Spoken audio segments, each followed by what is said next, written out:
Muy buenas noches, señoras y señores, ¿cómo están ustedes? Bienvenidos a otra edición del Péndulo por Unicanal. Son las 21 horas exactamente, tenemos 24 grados de temperatura a estas horas en la capital del país. Hoy les planteamos tres temas. El primero tiene que ver con las invasiones VIP que se suceden en la zona de Remancito, al otro lado del río Paraguay. Nos va a acompañar para hablarnos del tema, darnos definiciones concretas, el doctor Marco Aurelio González, Procurador General de la República. El segundo bloque vamos a hablar del caso del asesinato del ex fiscal Marcelo Pecci y vamos a tratar de enterarnos cómo valora la Fiscalía de Colombia lo que dijo Correa y también cómo lo valora la defensa de la familia Pecci. Pues nos va a acompañar el doctor Francisco Bernate, abogado de la familia Pecci en Colombia. Y el último bloque vamos a hablar con el doctor Jaime Saavedra, director regional de Desarrollo Humano para América Latina y el Caribe del Banco Mundial. Un lujo, realmente tiene datos increíbles acerca del nivel de educación y salud en la región. Realmente es preocupante. Los problemas en salud y educación en América Latina, realmente preocupante. Vamos a ver cuál es la situación de Paraguay y de qué manera el Banco Mundial puede ayudar, sobre todo en el tema de educación, a mejorar la situación paraguaya. Antes de ir al primer corte y comenzar el debate, les invito a compartir un rico café Lavazza, que es reconocido como un café de alta gastronomía que permite degustar un producto con aroma, cuerpo y sabor inconfundibles y presente en los mejores restaurantes, cafeterías y supermercados del país. Café Par representa y distribuye Lavazza, el espresso italiano por excelencia. Pausa y retornamos. Muy bien, ya estamos con el doctor Marco Aurelio González, Procurador General de la República. ¿Qué tal, doctor? Buenas noches, ¿cómo está? Buenas noches, Carlos. Buenas noches a todos. Un placer tenerte acá con nosotros. Antes que nada, para que la gente entienda, ¿qué es el Procurador General de la República? Es el abogado del Estado cuando hay un interés económico que afecta a las arcas del Estado. ¿Es del Estado? Del Estado paraguayo. No es del Ejecutivo solamente. No el Ejecutivo solamente, es también de aquellas entidades públicas que no tienen personalidad jurídica propia para hacerse representar en juicios. Ajá. Como por ejemplo el Consejo de la Magistratura y otras instituciones que no tienen esa personalidad jurídica propia. Ajá, entonces usted asume como abogado del Estado y de esas instituciones. Exacto. En los litigios judiciales. En los litigios judiciales o extrajudiciales y también en instancias internacionales. Pero también usted puede iniciar, por ejemplo, una acción judicial. También podemos iniciar. A pedido de los diferentes ministerios, nosotros podemos iniciar las acciones judiciales. Bueno, es muy importante que la gente sepa cuál es el trabajo del procurador, porque sabemos que hay un procurador, pero ¿qué hace el procurador general? Ahora ya sabemos. Muy bueno. ¿Qué pasa con las tierras de Remancito? En las tierras de Remancito... ¿A quién? Pero antes que nada, ¿a quién pertenecen las tierras de Remancito? Al Estado paraguayo. Con la información que tenemos hoy día de registros públicos, de catastro y la documentación que vamos recibiendo, al Estado paraguayo, el Ministerio de Defensa, nunca dejaron de pertenecer y no hay duda para nosotros. Es decir, que para la Procuraduría las tierras son del Ministerio de Defensa de la República del Paraguay. Así mismo. Así mismo.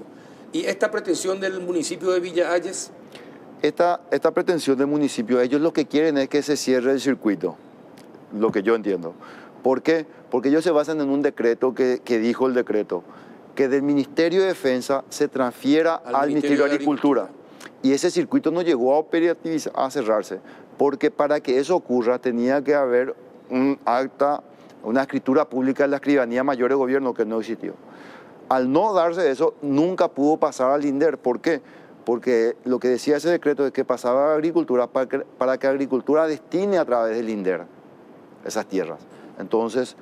Eso nunca se materializó. Eso nunca se materializó. No hay documentos que prueben que eso se haya materializado. Exacto, pero eso mismo admiten el intendente y los concejales y todo el mundo. Ellos están pidiendo, reclamando que se cierre el circuito. Ellos reconocen que no se cerró el circuito y por ende que no ocurrió ningún traspaso de propiedad. Porque la información que bueno, lo que sí llamó la atención es que ellos se decían, no, nosotros somos los dueños de la propiedad y nos tienen que transferir a nosotros. Llamó la atención eso. Ahora, ¿se puede cerrar el circuito para la municipalidad o no? Para la municipalidad habría varias maneras de cerrar el circuito.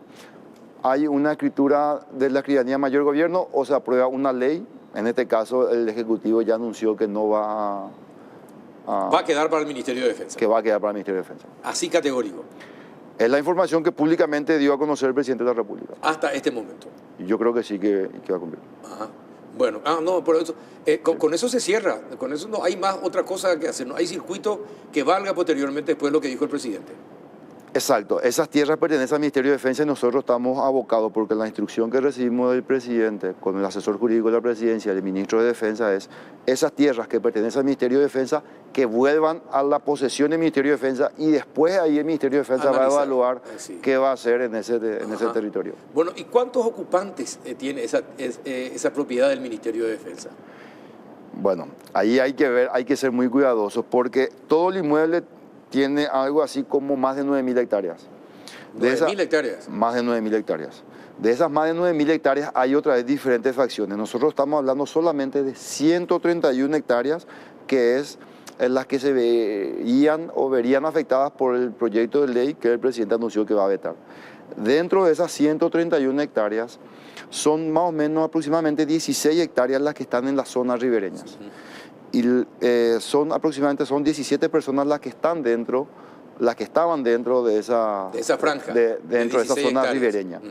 Y allí tenemos ya 2 personas que han entregado la posesión, una más que ha anunciado que va a entregar la posesión, y el resto de las personas, las 14, tienen tiempo hasta el viernes para presentarse al juzgado y decir qué posición van a tomar. ¿Y cómo fueron esas personas ingresando a una propiedad que no era suya?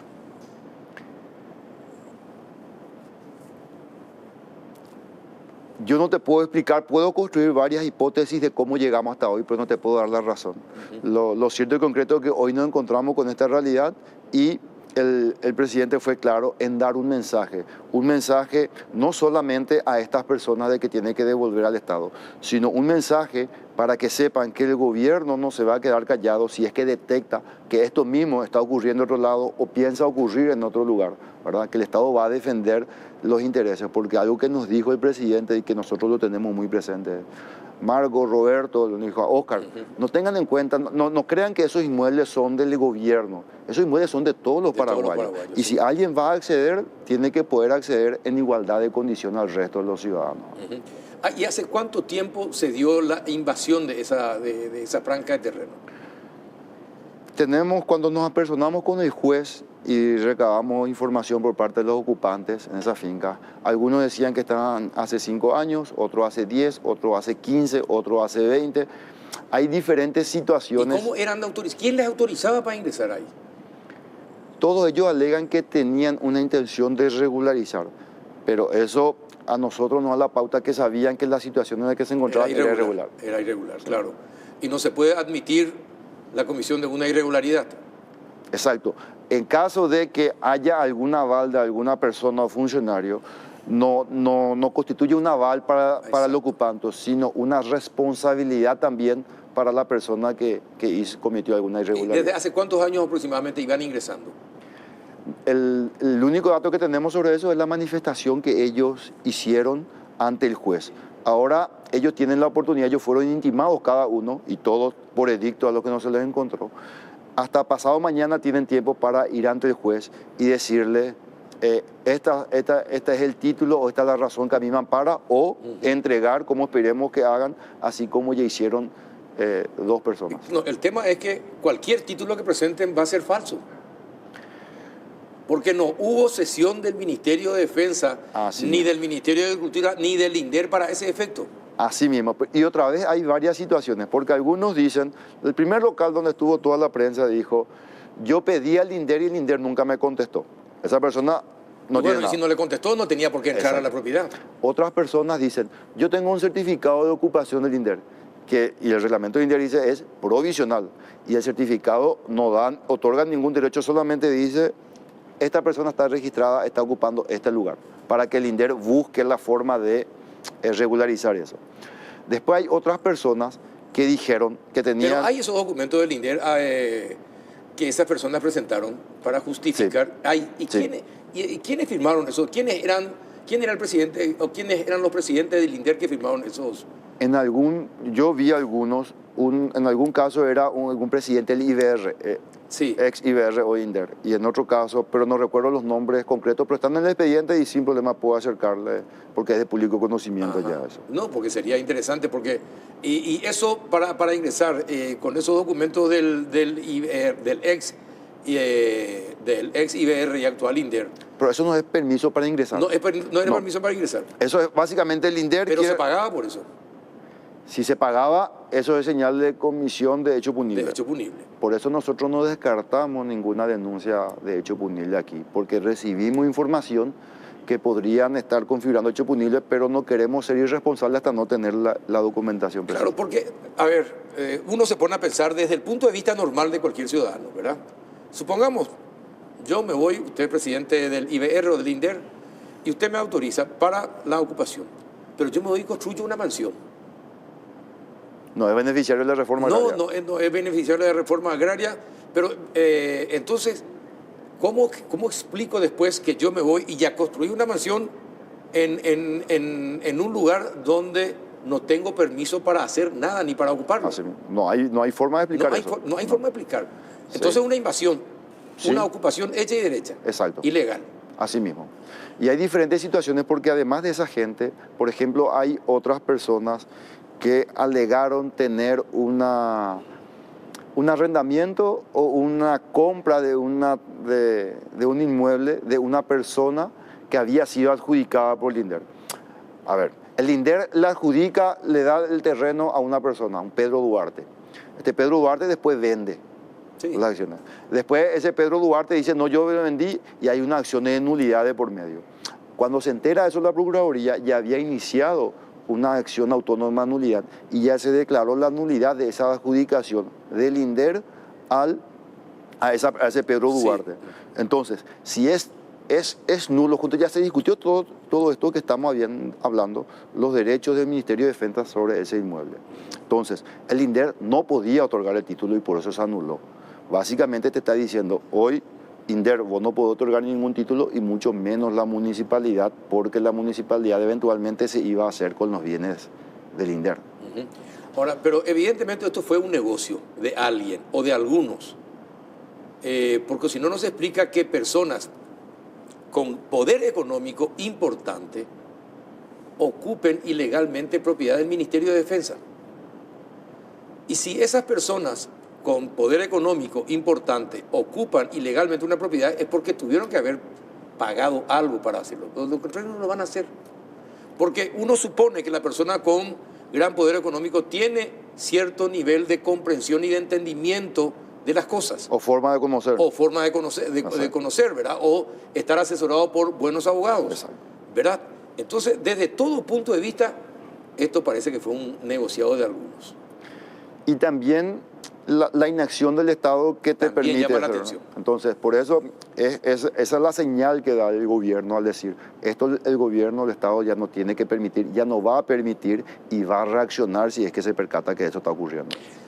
¿Qué es lo que necesita la Procuraduría para iniciar acciones contra los ocupantes y contra aquellos que supuestamente de manera supuestamente legal daban los documentos para que estas personas ingresen y ocupen esas propiedades? Con la información que teníamos, ahora tenemos más información, Sí. pero incluso la información hoy es parcial. Por eso fuimos cautos, porque dijimos, hay gente que invirtió, algo tiene que alegar. Entonces, hicimos las diligencias preparatorias para pedir los informes al registro público, a Catastro, a la flota mercante, Al registro. a todo, ¿verdad? Y a ESAP, ANDE, todo. Y además, para que le identifiquemos, nos hayamos a ciencia cierta cuántas personas y quiénes eran las personas, hoy le tenemos identificada. Y también para que ellos traigan al juzgado. El juez le ha intimado y están obligados a acercar toda la documentación que consideren a su derecho. Eso nos va a permitir a nosotros conocer toda la película y poder plantear todas las acciones que nosotros tenemos que Contra todos los que participaron del tema. Contra todos los que participaron. Incluso ex autoridades de gobiernos anteriores o intendentes, gobernadores, el que sea. El presidente nos pidió un trabajo eminentemente técnico y si allí surge responsabilidad de alguien, hay que denunciar. Esa fue la instrucción que Sea recibimos. quien sea. Sea quien sea. Bien. Pero, a ver, repito otra vez, sea quien sea. Sea quien sea. Muy bien, porque es muy importante para igualarnos entre todos, ¿verdad? Que no se tenga en cuenta color ni bandería política, porque esto es una afrenta al Estado paraguayo, a todos los paraguayos. Así mismo. Así yo creo que se siente y eso es lo que ocurre en la realidad, ¿verdad? Y por otra parte, doctor, ¿cuántas propiedades más están en esa misma situación hoy? Creo que leí algo de Coraí Corateí, al sur del país. ¿Cómo está esa situación? Bueno, son diferentes situaciones y hay que atender. Imagínate que nosotros con este problema actual estamos hablando de 131 hectáreas de más de 9.000 hectáreas. Dentro de esas 9.000 hectáreas vos tenés fracciones donde está el cuerpo de infantería, donde está alquilado, arrendado a un desarrollo inmobiliario, donde hay una zona declarada reserva forestal protegida por la SEAN, hay otra zona desafectada por ley, hay otra zona destinada a la DINAC. Es decir, solamente esta finca es muy compleja y no llegamos y no estamos limitando a las 130 solamente a las 100, sí. Y así a lo mejor habría situaciones. Respecto de Corateí, no sé si estamos hablando del mismo caso, nosotros nos reunimos con la ministra de la Secretaría Nacional de Turismo y hemos delineado alguna estrategia respecto de la propiedad que tiene allí la Senatur, ¿verdad? Que yo no sé si es la misma. En algún momento, años pasados, hubo un problema, una diligencia donde intervino la Fiscalía y la Procuraduría, porque se pensó que había invasión dentro del área que pertenecía a la Senatur. Y finalmente se llegó a determinar que no había invasión porque la ocupación de esas personas estaban fuera de ese perímetro. Entonces, yo no quisiera ser irresponsable en darte una opinión sobre eso sin antes recibir la información. Pero toda la propiedad va a ser investigada, no solamente la que está sobre el río, toda la propiedad. En este caso de Remancito. Y el otro van a munirse de más documentos para saber cuál es la situación real de la propiedad. Exacto. Y poder tomar las acciones. Y las acciones. Y en el Chaco también leí en estos días que ocurría algo similar. Sí, hay denuncias. Sí. Ahora, nosotros estamos, cuando vienen un pedido de denuncias, como fue el caso que donde hay personas que manifestaron que cerca de su localidad habrían personas en el Chaco en situación irregular, lo que hacemos es pedir los informes a Registro Público Catastro que nos informen para después nosotros munirnos de la información y poder tomar contacto con las autoridades a quienes correspondan, ver a quién pertenece el inmueble, cuál es la situación de las personas y tomar la siguiente decisión. Ahora, solamente 2 devolvieron la propiedad, ¿verdad? Devolvieron las llaves por eso. Exactamente. Solamente 2 personas. Solamente 2, más el señor Camacho que anunció que iba a hacer lo mismo. Que iba a hacer, claro. Probablemente hubiese, bueno, ya es una suposición. Sí. Lo dejamos ahí. ¿El caso del juez cuál es? ¿El caso del juez? Del juez, del que también está en la misma situación en la propiedad, ahí en... Ese es el único caso que tenemos conocimiento nosotros hasta ahora. El viernes sabremos más. Y nos confirmó el intendente. El único caso en el que la municipalidad le ha otorgado un certificado de adjudicación, donde hay una resolución por la cual se le adjudica a él un lote dentro de esa fracción. ¿Y cómo la municipalidad va a tomar una decisión si la tierra no es de la municipalidad? Eso es lo que sostenemos nosotros. ¿Y en qué época se hizo? ¿Quién era el intendente en la época? 2015. 2015. No sabría decirte quién. Bueno, vamos a averiguar también nosotros quién era. Está la resolución corriendo por allí, te puedo pasar también. Perfecto, sería interesante. Sí, porque no tiene sentido. No tenía legitimación la municipalidad para hacer eso que hizo. Ellos se basan, el argumento que yo escucho constantemente por parte de las autoridades de Villa Hayes es de que se basan en el decreto, pero el decreto nunca terminó su ciclo. O sea, finalmente fue un paso preparatorio para algo que no concluyó. Que no ocurrió. Cambiamos de tema, ¿le parece? Sí, ya nos queda poco tiempo otra vez, que rápido pasa el tiempo. Le quiero consultarlo como procurador. ¿Qué pasa con las asesorías legales de las instituciones del Estado que pierden casos, entre comillas, a propósito? Negocian con la contraparte y es un negocio de abogados. ¿Qué pasa en esos casos y qué puede hacer la Procuraduría para inmiscuirse, ver, analizar y castigar a los responsables si es que están haciendo negociados a costa del Estado, perdiendo casos donde finalmente el Estado es el que tiene que pagar las costas al abogado y indemnizaciones, etcétera, etcétera, etcétera? ¿Qué pasa en esos casos? Nosotros ya tomamos conocimiento de algunos casos. ¿De cuáles, por ejemplo? Hubo un caso donde caducó un expediente, se dejó de darle seguimiento a un expediente durante un tiempo. Famoso. Y ahí mató el juicio en un juicio muy grande de Capasa. Estamos analizando ya la estrategia para reclamarle responsabilidad al abogado. Ajá. También estamos ideando con el ministro de Economía alguna estrategia para que se haga un análisis cuando el Estado paga por alguna irregularidad de su funcionario para exigirle la repetición al funcionario. Yo creo que esos son pasos que hay que dar porque hasta hoy día solamente el Estado se hace responsable y nunca el funcionario es responsable. Entonces, como que los incentivos están mal distribuidos, ¿no? Hay incentivos perversos para hacer mal las cosas. No, y por eso le digo, ¿y cuánta plata? ¿Hay algún dato, alguna estadística? ¿Cuánta plata pierde el Estado en juicios? En el presupuesto público, del presupuesto público sí se puede extraer esa información, pero no va a ser muy precisa porque los gastos para pagar estos conceptos por pérdida de juicios están en una bolsa de donde sale también pago para oficiales de justicia, pago para tasas, impuestos, es decir, una bolsa más grande. Pero un dato aproximado sí se puede extraer y podemos trabajarlo con el Ministerio de Hacienda para graficarlo eso en cuanto representa al Estado, también litigios. Y a nosotros nos sirve para hacer un mapa de calor y ver cuáles son las instituciones que más casos con montos más grandes están perdiendo, ¿verdad? De hecho, nosotros tenemos una estrategia. Está la ley, pero nunca se conformó el Consejo de Abogados del Estado paraguayo. Lo vamos a conformar el próximo lunes 23 de octubre junto con el asesor jurídico de la presidencia, Roberto Moreno, el abogado del Tesoro, y todos los directores jurídicos de todas las instituciones públicas para delinear acciones.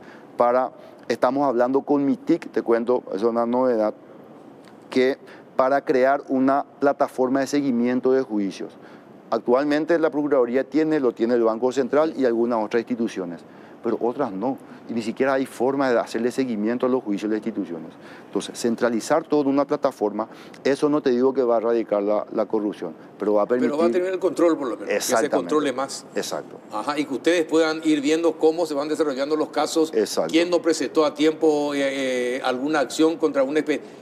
sí, sería genial. Sí. Ahora, lo que uno se pregunta, estamos ya casi en el primer cuarto del siglo 2021 y todavía nosotros no tenemos esa tecnología, por ejemplo. Así mismo. Es incomprensible que el Estado paraguayo se siga manejando de esa manera, doctor. Así mismo. Por suerte tenemos una visión clara de Gustavo Villate, que es ministro de MITIC, y sobre todo el respaldo del presidente para avanzar hacia un gobierno electrónico más inclusivo, más transparente. Y hay ya una estrategia porque finalmente, yo te cuento, en la Procuraduría, nuestro sistema funciona donde cada abogado carga y le hace seguimiento.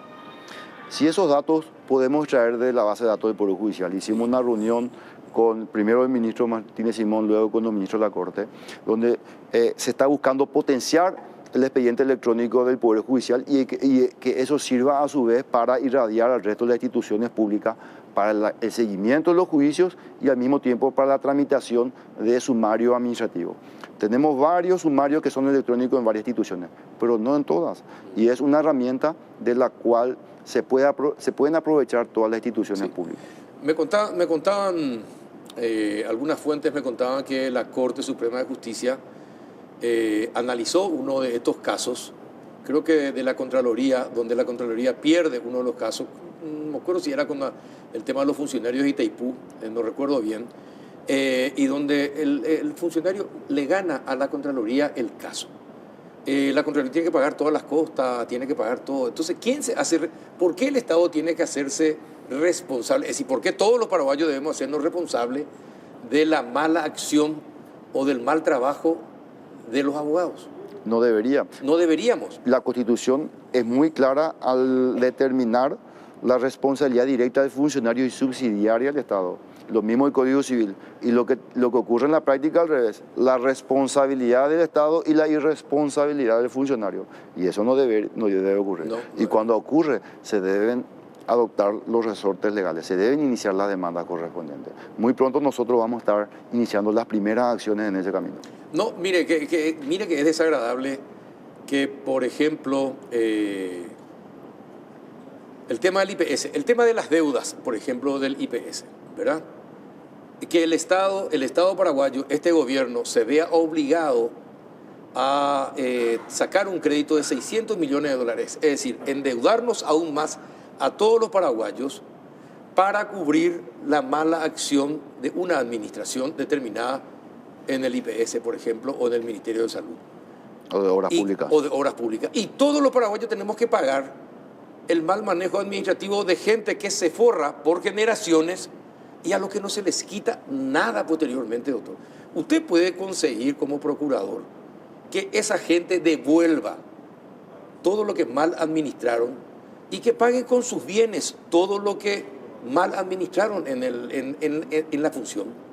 Respecto de esas deudas, el ministro de Economía, la ministra de Obras Públicas y la ministra de Salud fueron muy contundentes. El Estado va a ser un buen pagador, el Estado no va a desconocer sus deudas, pero el Estado no va a dejar de perseguirle si es que se detecta algunas irregularidades. Hay alguna auditoría por parte del Poder Ejecutivo, auditorías internas, y también la Contraloría está metida. ¿Usted está al tanto de todas las auditorías? Nosotros estamos involucrados en el proceso de auditoría, estamos colaborando con la gente del Ministerio de Obras Públicas, recabando información para ver si saltan indicios. Y tener por seguro que si surge alguna irregularidad, algunas hipótesis que queremos ir confirmando, ahí vamos a exigir las responsabilidades, porque en eso fue muy claro el presidente, fue muy claro el Ejecutivo, los ministros que hicieron la declaración fueron muy claros. Si acá surge alguna responsabilidad, se va a tener que asumir. ¿Por qué?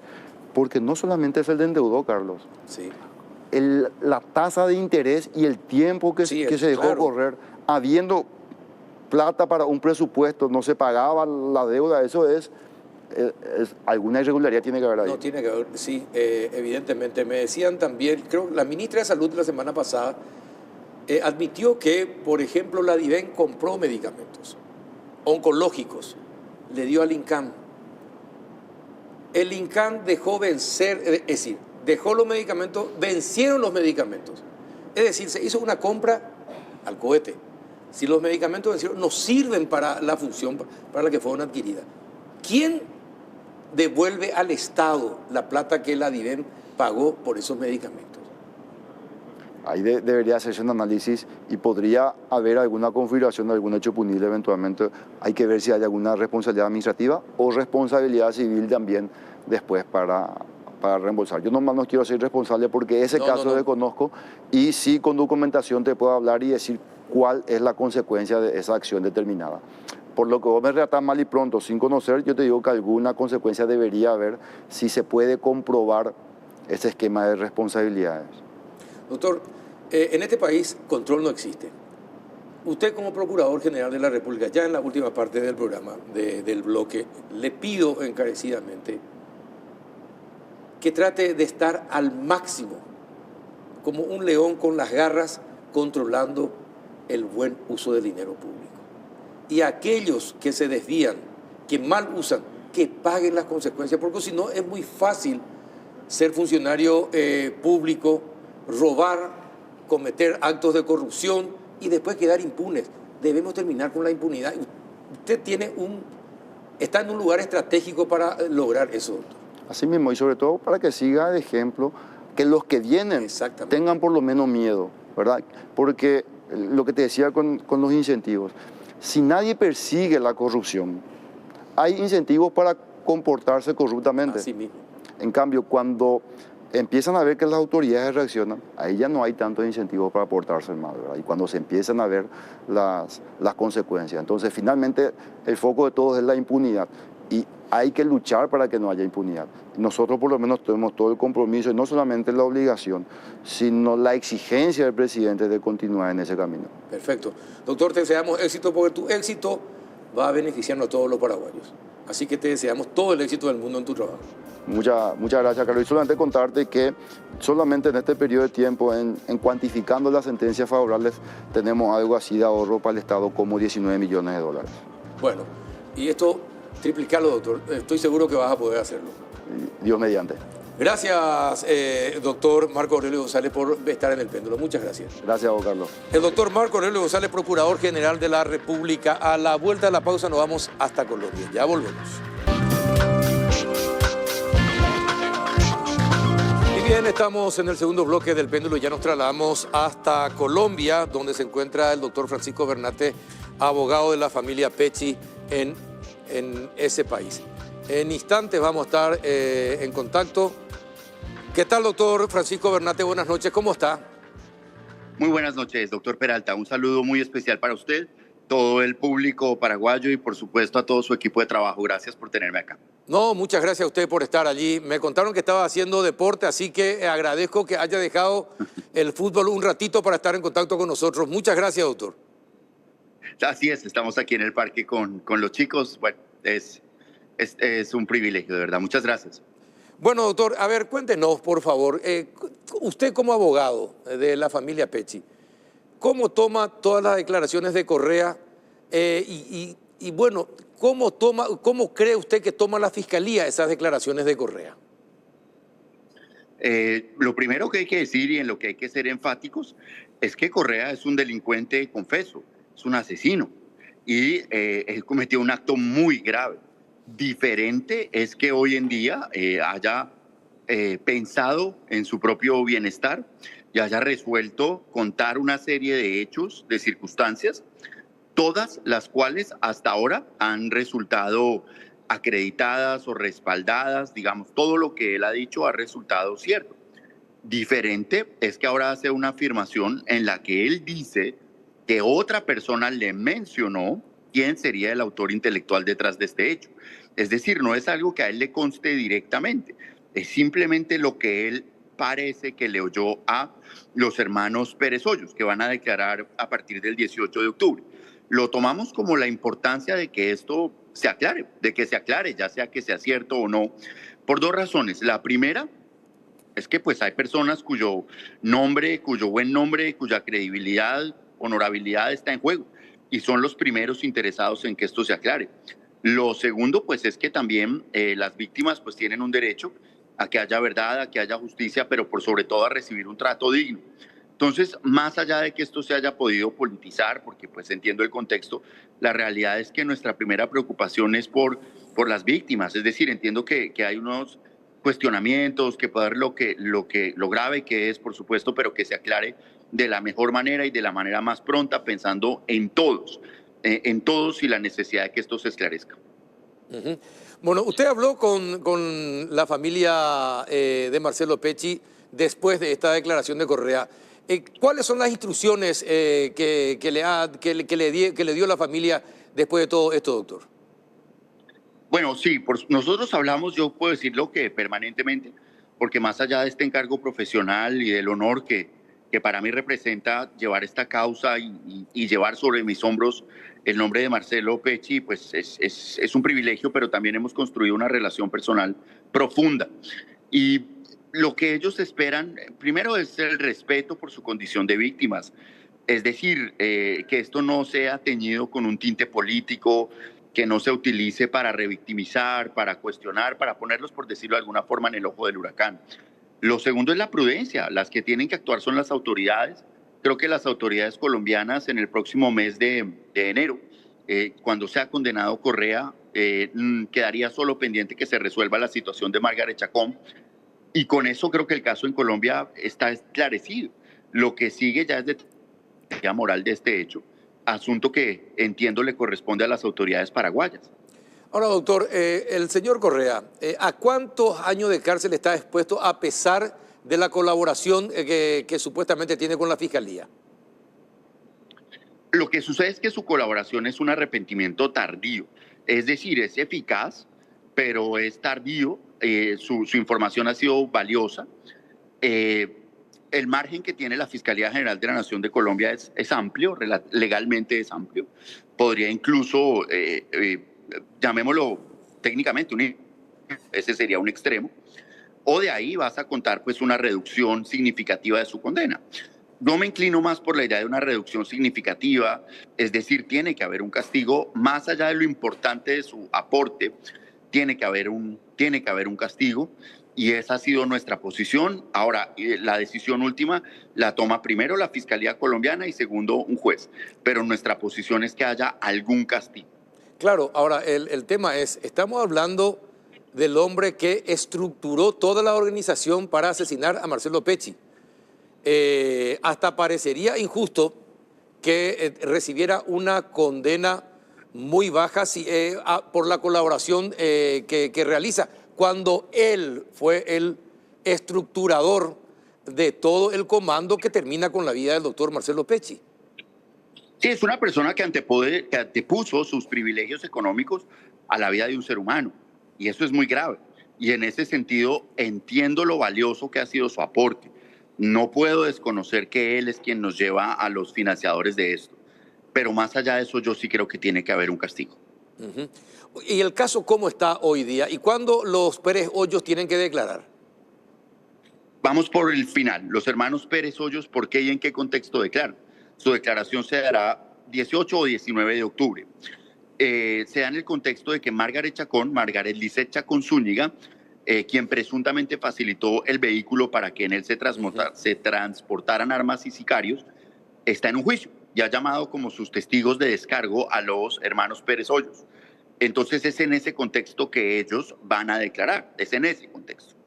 Su declaración será 18-19. ¿En qué podemos esperar? Bueno, pues que ratifiquen. Ellos lo primero es que van a defender la inocencia de Margaret Chacón, la van a desmarcar del hecho.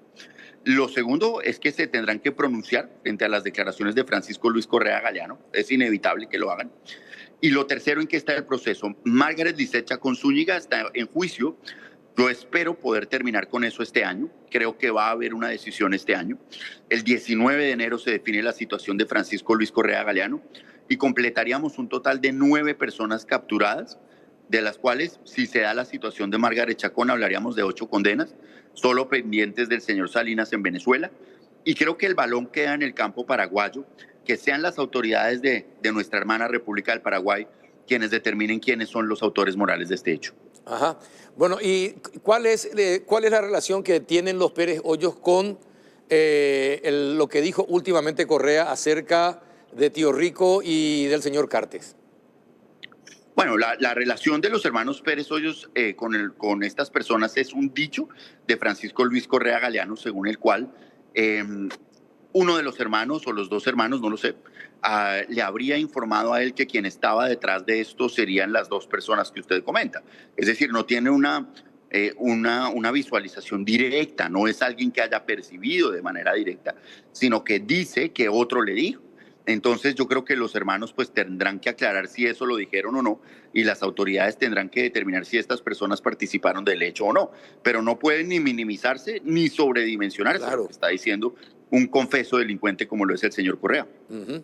Bueno, en este caso, doctor, fue una explosión en la información que vino de Colombia, de las declaraciones de Correa.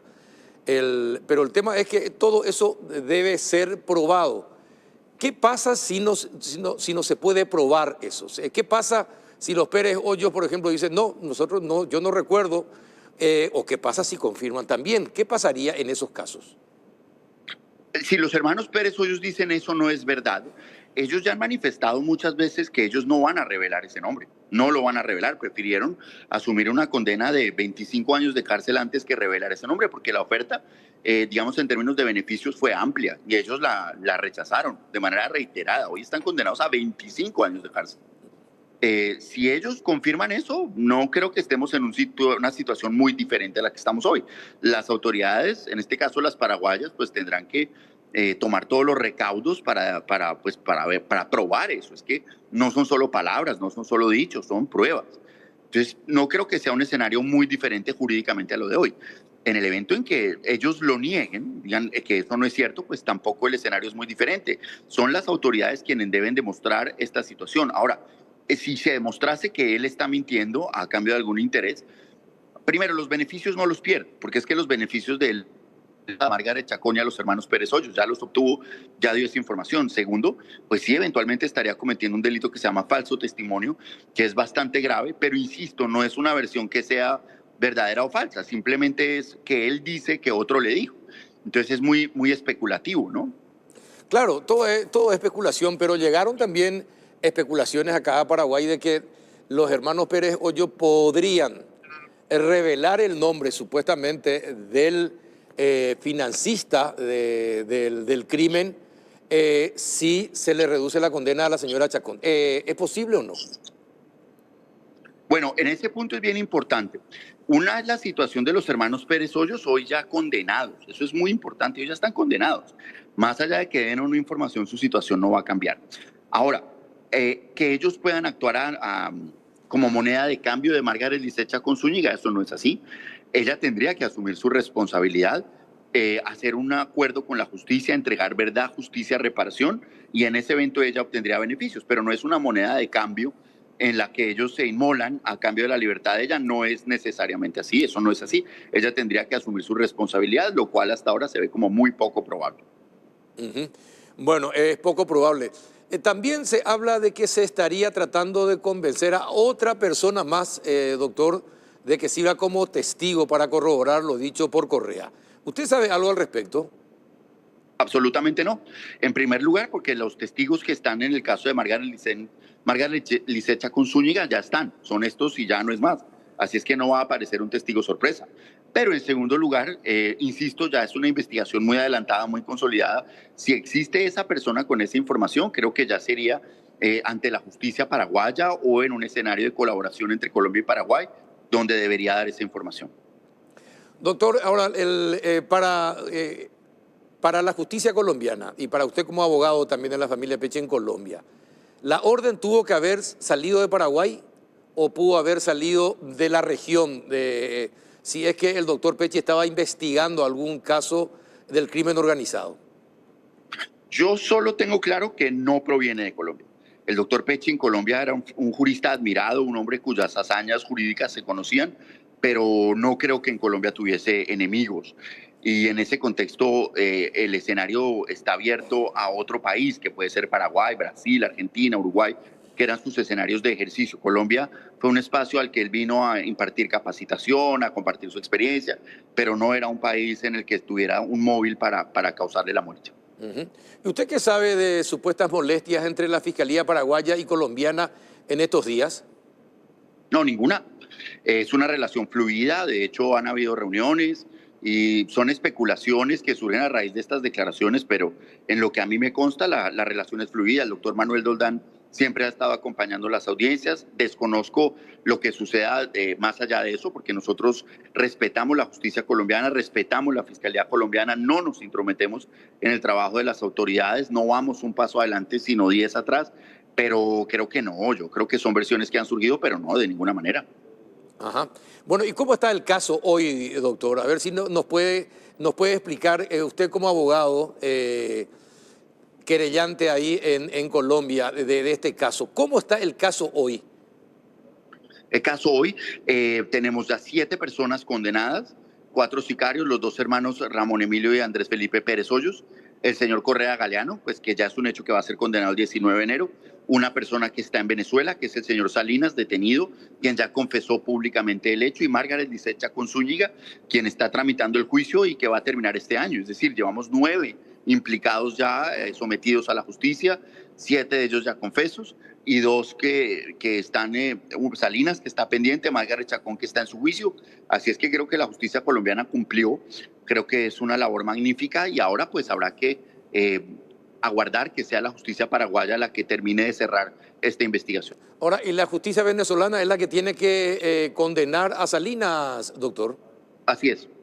Sí, porque Venezuela no extradita ciudadanos nacionales. Es por eso que su juicio, con la colaboración de las autoridades colombianas, se adelanta en Venezuela. Ahora, y en Paraguay es la justicia paraguaya la que también tiene que investigar sobre estas últimas declaraciones de Correa. Claro. Así es, absolutamente sí, porque por 2 razones. La primera, insisto, el hecho no proviene de Colombia. Entonces es la justicia paraguaya la que debe determinar eso. Pero en segundo lugar, porque tenemos conocimiento de que ya en Paraguay se abrió alguna causa y nadie puede ser investigado 2 veces por el mismo hecho. Así es que segura colaboración ya no es nuestro escenario y seguramente las autoridades paraguayas llegarán hasta el fondo del asunto. Ajá. ¿Y cómo, usted que tiene el contacto con la familia del doctor Marcelo Pecci, ¿cómo ellos siguen? ¿Qué le preguntan? ¿Podría usted comentarnos, si es que se puede, cuáles son las preocupaciones que tienen cuando le llaman y le preguntan por el caso? ¿Cómo avanza? ¿Qué le responden, doctor? Bueno, lo primero que siempre hacemos es una explicación, ¿no? No son abogados, no conocen nuestras leyes, entonces yo les voy explicando paso a paso. También hacemos una labor de tranquilidad mutua, porque es mutuo, y sobre todo de confianza absoluta en las autoridades paraguayas, colombianas, la necesidad de que esto se esclarezca y de no verse ellos revictimizados, sometidos a estar en el ojo de una tormenta por un hecho que los primeros que lo sufrieron fueron ellos, y eso tiene que respetarse. Y ojalá esto se resuelva de la mejor manera y lo más pronto posible, porque hay una familia que es la primera afectada, ¿no? Definitivamente. ¿Cómo usted, doctor? Nosotros nos sorprendemos por la celeridad con que Colombia manejó este tema y que prácticamente lo tiene casi resuelto este crimen. En Paraguay en Paraguay las cosas no son así y a nosotros nos sorprende y hasta tenemos una sana envidia de lo que es la justicia en Colombia. ¿Cuánto tiempo le llevó a Colombia llegar a este nivel? A este nivel en el que estamos hoy le llevó un poco más de un año, porque esto se terminó de estructurar a principios del año pasado. Es decir, creo que en un año teníamos el hecho, por lo menos en lo que vamos hoy, prácticamente esclarecido. ¿Por qué? Porque la justicia colombiana hace mucho tiempo entendió que tenía que negociar con los criminales para llegar a la verdad. Eso lo importamos de los Estados Unidos y es la única forma en que esto opera y que funciona. No, puede ser moralmente reprochable, pero es eficiente. Además, se puso un equipo humano increíble. El doctor Mario Burgos es un fiscal increíble que yo creo que ha enaltecido la memoria de Marcelo Pecci, el fiscal Francisco Barbosa, nuestro fiscal general, una justicia comprometida. Se nos atravesó la Corte Constitucional colombiana cuando pretendía que la familia Pecci viniera todos los meses a Colombia. Creo que ahí habrá que atar algunos cabos. Pero en buena hora la ONU estableció, las Naciones Unidas dijeron que no, que esto tenía que hacerse virtual. Y en buena hora, pues la Corte Constitucional no logró el propósito y es que todas estas verdades que hoy se conocen, pues se mantuvieran ocultas, ¿no? Uh-huh. Bueno, pero también en Colombia existen jueces venales que son vendidos. También existen casos de esos en la justicia colombiana, doctor.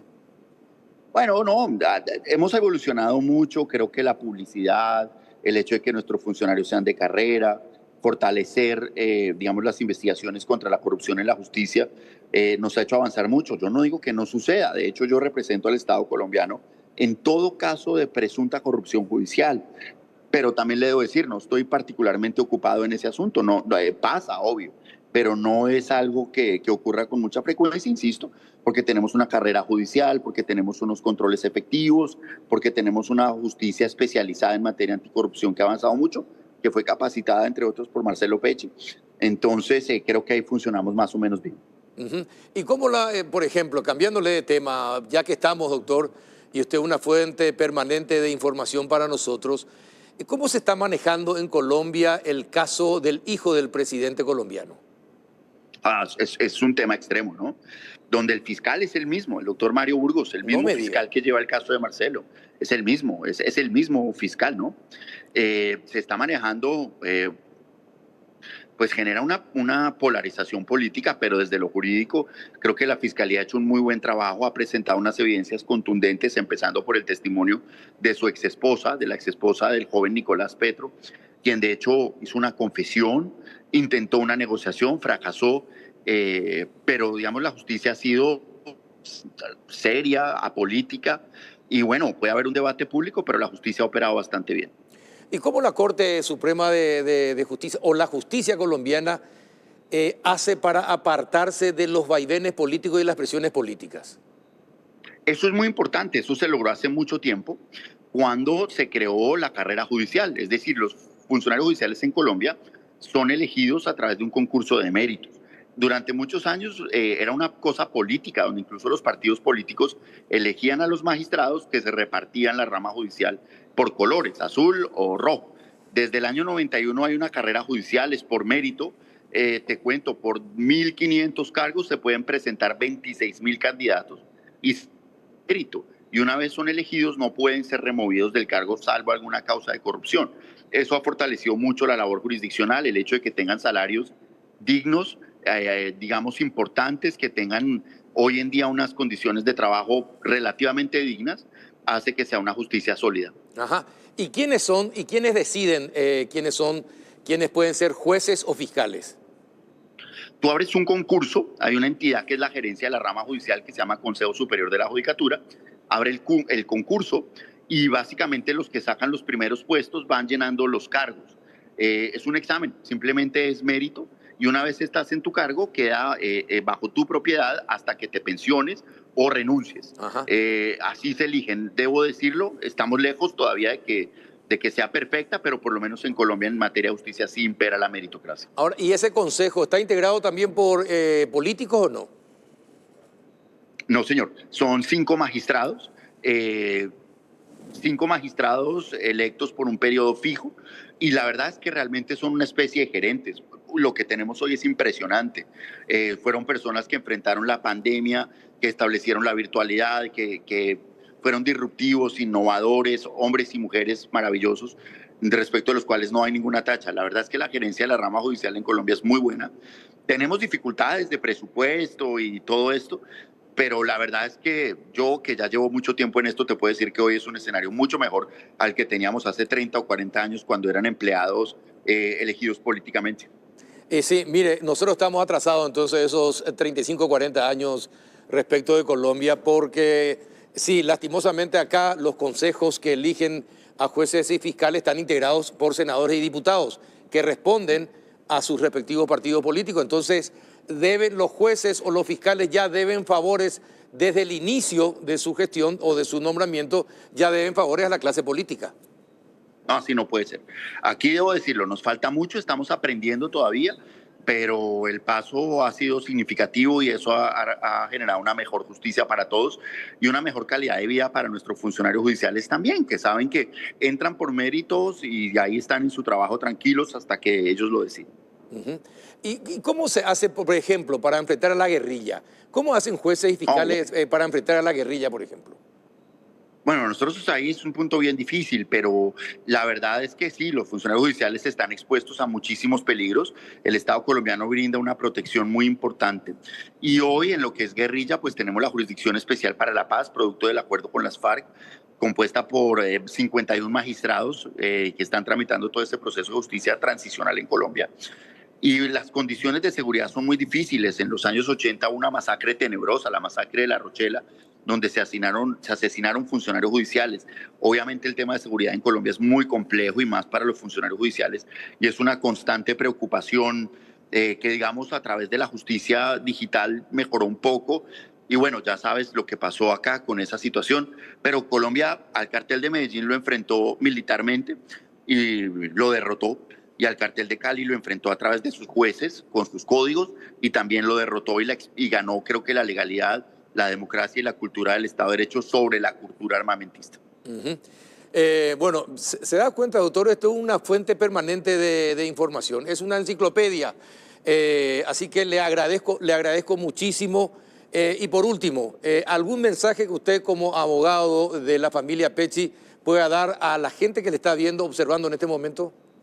Por supuesto, agradecerles el acompañamiento, la importancia de que no se hagan lecturas políticas, la importancia de pedir que se aclare la verdad y el respeto por una familia que fue la directamente afectada, que hagamos las cosas con suma prudencia, que le pidamos a las autoridades que esclarezcan esto por el bien de todos, pero que actuemos de forma prudente y delicada porque estas son cosas muy...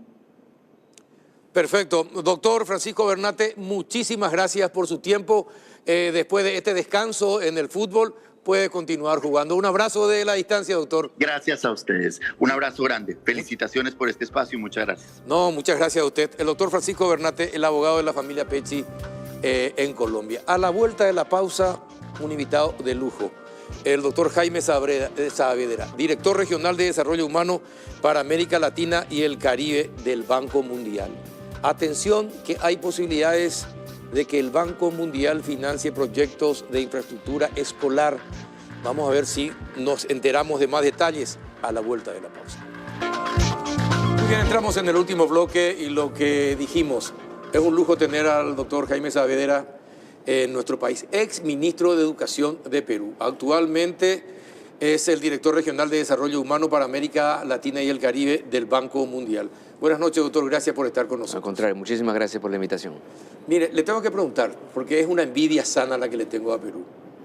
¿Cómo hizo Perú y en cuánto tiempo Perú logró transformar su sistema educativo y lo convirtió en América Latina, sobre todo en matemáticas y en ciencias, como uno de los mejores países de la región y con un cambio radical en el sistema? ¿Cuánto tiempo les llevó y qué hicieron?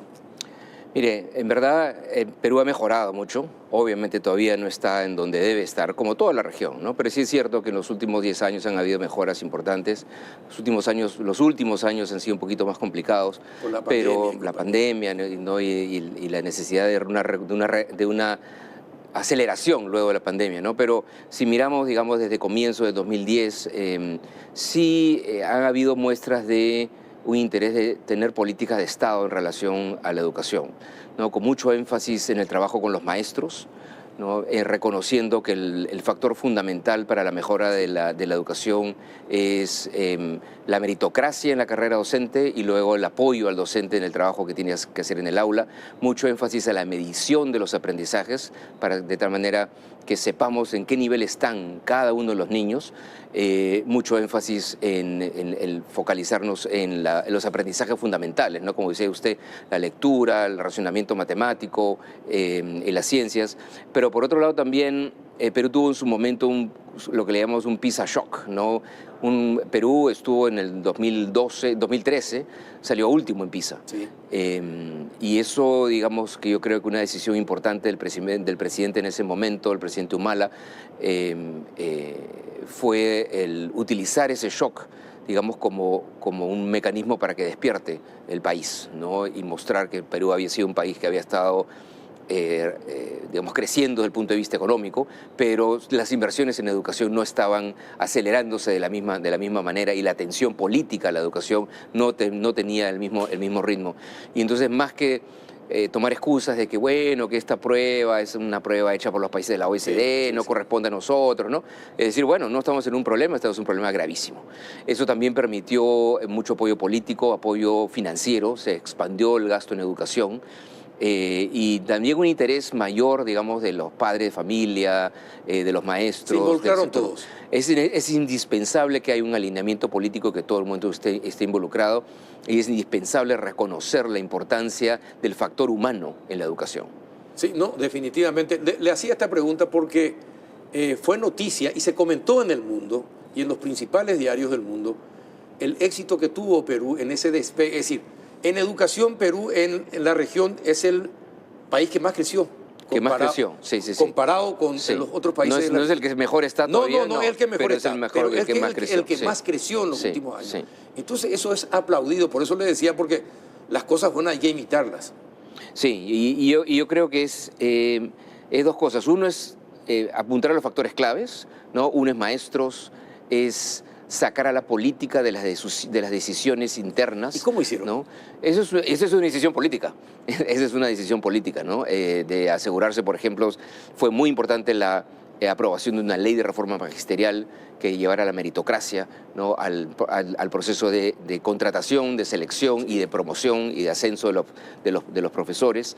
Énfasis también en el gasto en infraestructura, en la medición de los aprendizajes. ¿Y la medición se hace anualmente? Anualmente, sí. Es algo que con mucho interés hemos conversado con el ministro Ramírez aquí, que también quiere impulsar eso, ¿no? Exacto. Y yo creo que muchos países cometen el error de estar navegando a ciegas, ¿no? Si no sabemos cuál es el nivel de los aprendizajes del país y lo medimos de manera constante, es imposible saber dónde estás y cuánto tienes que mejorar. Y más aún es importante no solamente medir con una muestra, digamos, ¿no? De 300 escuelas, de cómo está el país o cómo está un departamento, sino hay que medir a cada niño, cada niño, saber cuál es la trayectoria de cada niño, de tal manera que el maestro además pueda saber qué es lo que tiene que hacer con cada estudiante. Entonces, movernos a mediciones censales es muy importante, pero además con frecuencia. No es suficiente, no es correcto hacerlas cada 3 o 4 años. Se tiene que hacer con mayor frecuencia. Y además darle herramientas a los maestros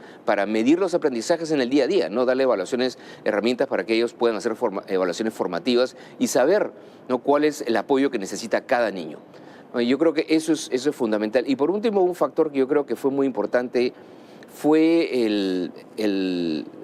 el reconocimiento del crítico rol del maestro, en el sentido que el maestro no tiene como responsabilidad enseñar, sino que su responsabilidad es asegurar que cada niño aprenda.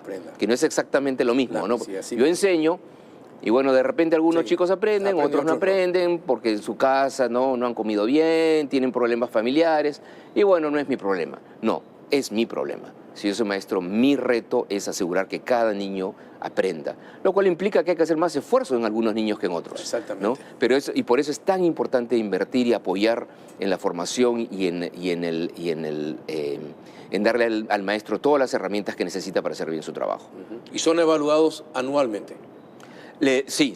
O sea, los niños se tienen que evaluar anualmente. En Perú se estaba evaluando anualmente desde el año 2007. ¿No? Cuando yo tuve el honor de dirigir el sector, ampliamos esas evaluaciones a varios grados, además, haciéndolo todos los años censalmente. Lamentablemente, después con la pandemia esto paró, ¿no? Y no se ha retomado todavía, ¿no? Lo cual es un problema grave, ¿no?, en el país. Pero los países, digamos, exitosos son países que apoyan a sus maestros, se aseguran que los chicos tienen materiales, usan las metodologías correctas, metodologías basadas en métodos científicos, en términos de cómo enseñarle a los chicos a leer y cómo enseñarles mejor razonamiento matemático, ¿no? Y aseguran medir, ¿no?, permanentemente, ¿no?, el estándar de aprendizaje de los chicos. Bueno, ahora, ¿usted se reunió con el presidente de la República ayer? Sí, tuvimos una reunión con el presidente. Bueno, ¿qué es lo que el Banco Mundial puede aportar a la educación en Paraguay? Bueno, hay dos temas que conversamos de manera extensa con el presidente y realmente me dio muchísimo gusto ver un apoyo político a mejorar la educación que va más allá del usual discurso político de que la educación es importante, la educación es crucial para el desarrollo. Eso lo dice todo el mundo, ¿no? Pero aquí yo sí vimos en esta discusión con el presidente y con el ministro de Educación, ¿no?, un real interés por saber cuáles son las cosas que tenemos que hacer, ¿no? Y que están en lo que hemos conversado antes, ¿no?, en medir bien los métodos correctos, los materiales correctos y asegurarnos que los maestros tengan, digamos, el apoyo necesario. Cosa que el reto es que se tiene que hacer a escala, y eso es lo que discutíamos con el presidente, porque eso lo podemos hacer fácil hacer en una escuela.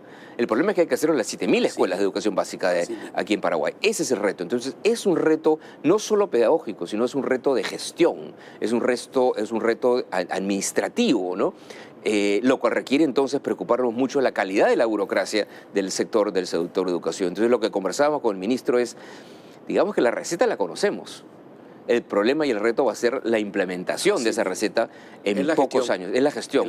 Y un punto muy importante que discutimos con el presidente es deshacernos de esta creencia de que los cambios en educación siempre toman mucho tiempo, ¿no? Los cambios en educación toman 10, 15 años.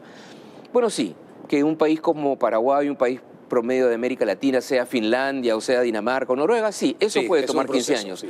Pero uno sí puede ver cambios importantes en 2, 3, 4 años en términos de la experiencia que van viviendo los niños en el aula. Eso sí puede pasar en el corto plazo. Usted sabe que acá se da esta situación que usted está señalando. Se crearon escuelas de primera infancia en Paraguay hace 6, 7 años atrás. Los chicos vienen desde chiquitito, en la primera infancia. Son bien alimentados, son estimulados y se ha comprobado ya, porque nosotros Paraguay tenía un déficit muy pronunciado de la capacidad de conocimiento que puede absorber un chico, y tenía un déficit, es decir, los chicos de 6º grado de Paraguay tenían la comprensión de los chicos de 3er grado de otros países de la región. Así estábamos de mal, ¿verdad? Muchos no se alimentan bien, muchos en Paraguay lastimosamente el único alimento que consumen es el que reciben en las escuelas. En las escuelas. Trajimos científicos que demostraron cómo es el cerebro de un chico bien nutrido y un chico mal nutrido. Para que la gente entienda, por primera vez en muchísimo tiempo, después de mucho tiempo, tenemos un ministro que sabe de educación y que fue educador y fue director de un colegio. Los otros fueron políticos. Y los políticos, educación allá, la política es lo que me interesa. Entonces, y hoy día, esa cohorte de chicos que hicieron la educación inicial, hoy día se igualaron con los chicos de la región.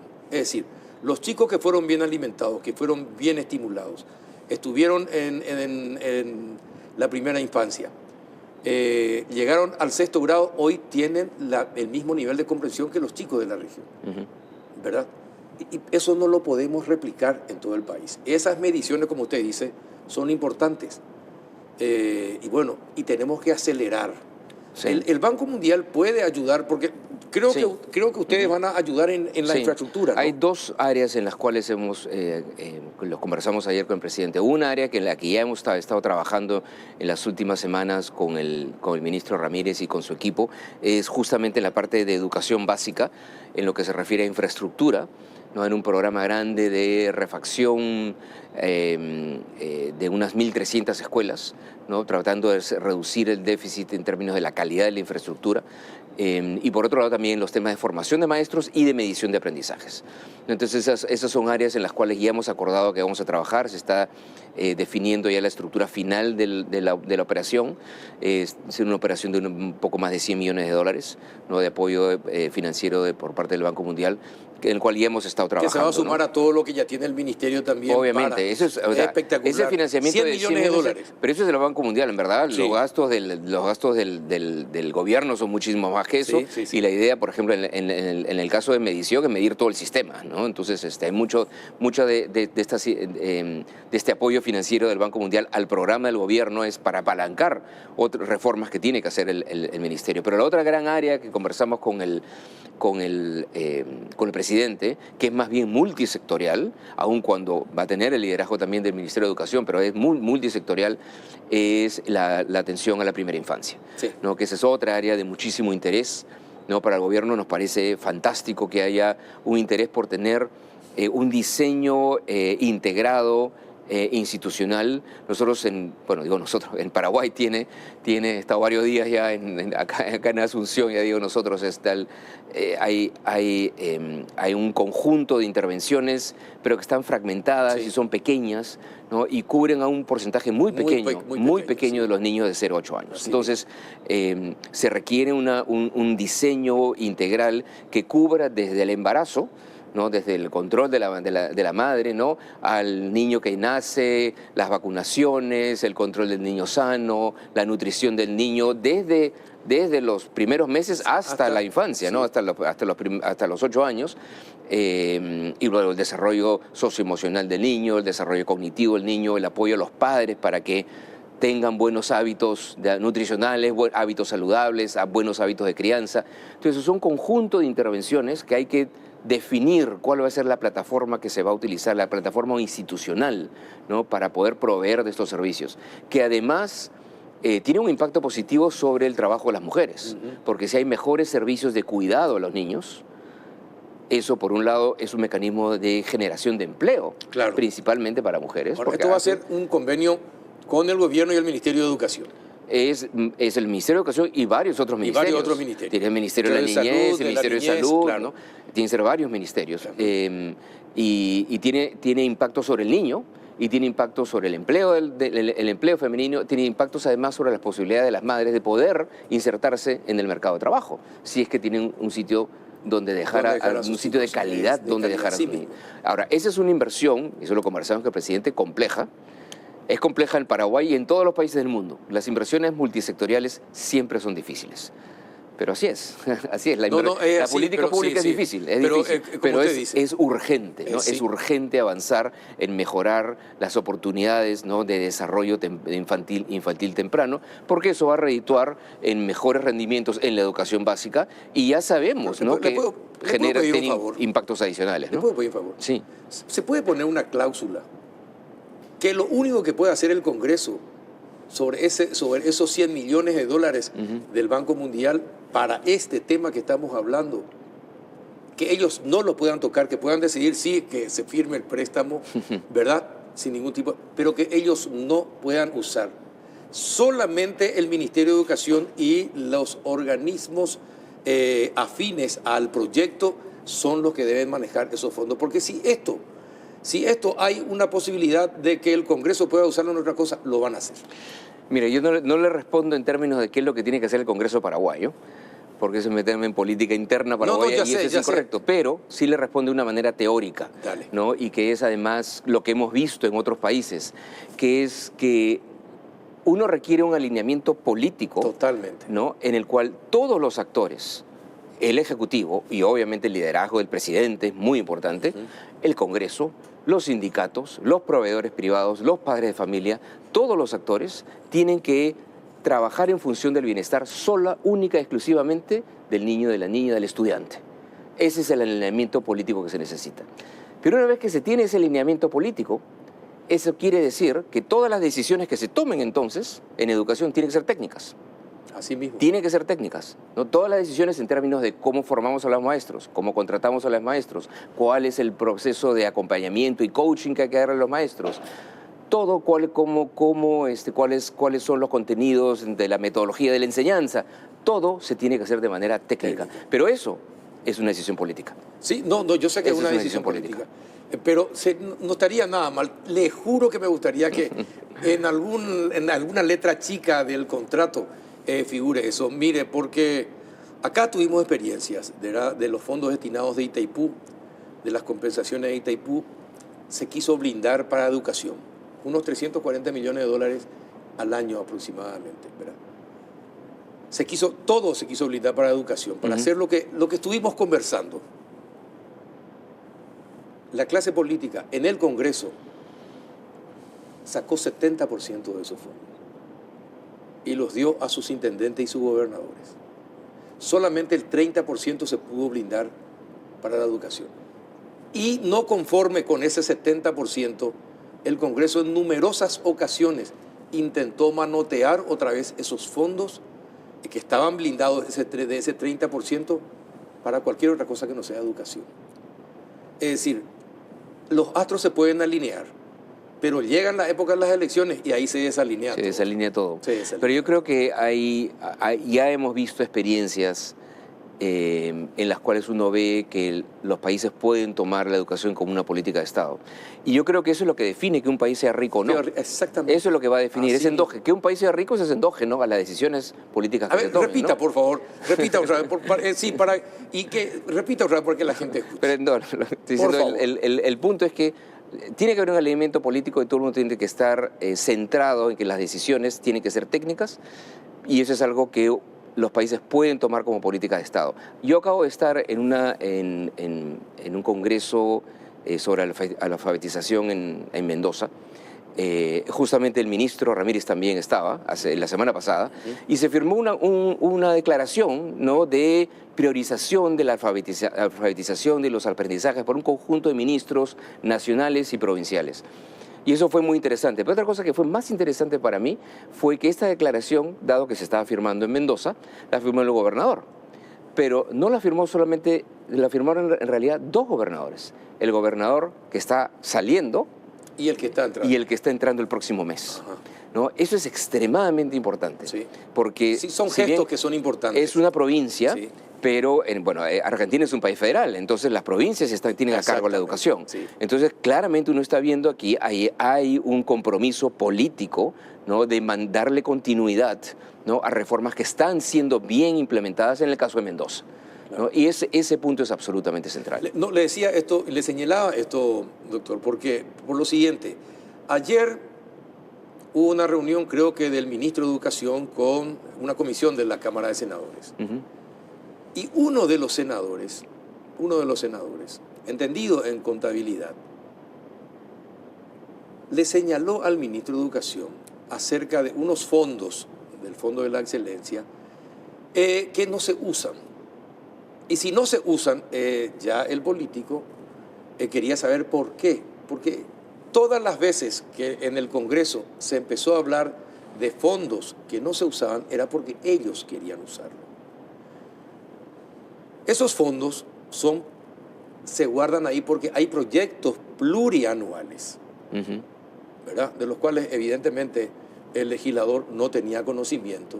Por eso hizo esa pregunta, porque a los políticos les preocupa supuestamente la plata de proyectos que no se usan y que están en una caja. Pero como son proyectos plurianuales, entonces ya se tienen los fondos para todo el programa, que puede durar 3, 4 años. Que se verá ejecutando lo largo pero del se tiempo. va a exactamente, ¿verdad? Pero aparece cuando uno ve la contabilidad, el debe y haber, aparece que aparentemente es plata que no se usa, pero no es así. Y por eso le digo, si ustedes pueden encontrar una manera de blindar esos fondos para que se destine a lo que se tiene que destinar, sería espectacular.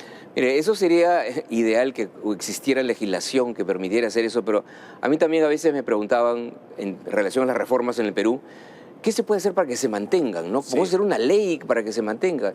No, sí, uno puede hacer una ley, pero una ley se mata con otra ley. Con otra ley. Con otra ley, ¿no? Entonces, en verdad, uno puede poner todas las leyes que quiera, pero lo importante es que haya un acuerdo político real, ¿no? Y que la gente internalice la importancia de la educación y que la gente, todos los actores, incluyendo los actores políticos, obviamente, digan, no, a nosotros nos interesa que se invierta más y mejor en educación. Ahora, que yo discrepe que el gasto puede ser en este tema o en este otro tema, eso está bienvenido, eso está muy bien.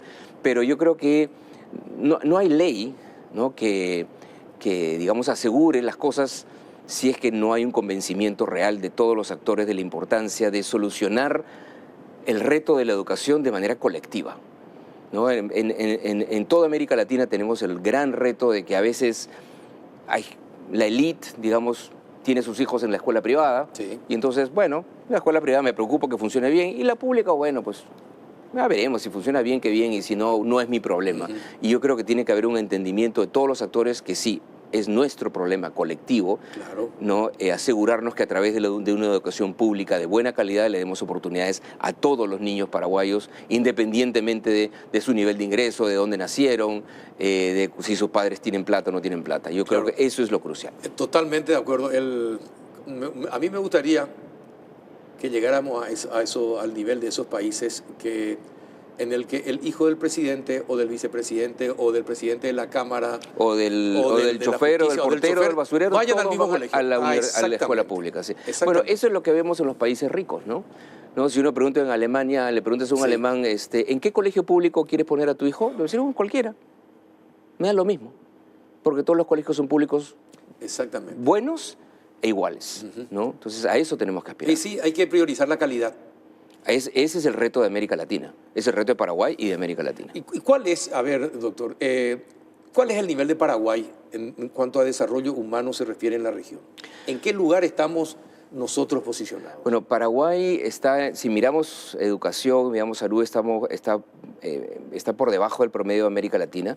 Ahora los niveles de aprendizaje en Paraguay está en una situación complicada, ¿no? Los últimos datos que se han visto es que el 80% de chicos tienen pobreza de aprendizaje, o sea, no llegan, no acaban tienen 10 años al final de la primaria y no pueden leer y entender un texto simple, ¿no? Ese número, en promedio en América Latina, ese número antes de la pandemia era 56%, calculamos que en promedio en América Latina ha subido a 70%, ¿no? Por los larguísimos cierres escolares que se han visto en casi toda la región.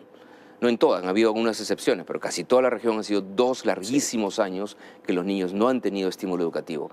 Entonces, ese número que en promedio en América Latina está en 70 es un poco más alto en Paraguay, ¿no? Entonces, es absolutamente urgente. O sea, ya teníamos una crisis de aprendizaje antes de la pandemia. Esa crisis de aprendizaje se ha agudizado con la pandemia, con 2 larguísimos años que los chicos no han tenido estímulo educativo y tenemos que acelerar.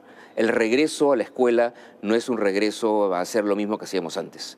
Tiene que regresarse con un conjunto de intervenciones que permitan a que los niños recuperen esos 2 años en los cuales no han tenido estímulo educativo e incluso se han olvidado de lo que habían aprendido, ¿no?, hasta el 2019. Entonces sí se requiere regresar, yo diría con furia. Hay que hacer, digamos, inversiones muy audaces para asegurarnos que los chicos que ahora tienen 10 años, de aquí a 3 o 4 años, ellos tienen que estar al mismo nivel que estarían como si no hubiera habido pandemia. Porque si no hay esa aceleración, esa es una generación perdida. ¿Ya está perdida esa generación? No, todavía no está perdida, pero requiere que tengamos esfuerzos muy importantes ahora para asegurarnos que estos chicos que han sufrido este gigantesco shock no sean una generación perdida. Doctor, qué suerte que le trajimos y qué suerte que usted aceptó estar con nosotros, porque es importante. Muchas veces cuando nosotros hablamos, la gente nos escucha, bueno, sí, qué bien, sí, es cierto lo que dice, pero se quedan allí. Pero tenerlo a usted acá y que usted lo diga, yo creo que la gente lo va a entender mucho más y mejor. Le agradezco la oportunidad. Ha sido realmente muy provechosa el diálogo, muy provechoso el diálogo, y no tuvo que mirar ninguna vez a su cámara. Ah, no, bueno, no. Está en la cámara, sí. ¿Verdad? Sí. No, le agradezco y espero que este sea el inicio de muchas más presencias cada vez que usted venga acá a Paraguay, que pueda compartir con nosotros un espacio. Espero estar pronto de vuelta. Muchas gracias. Muchísimas gracias. Muchísimas gracias. Y a ustedes, muchas gracias por otro miércoles más. Hasta el próximo.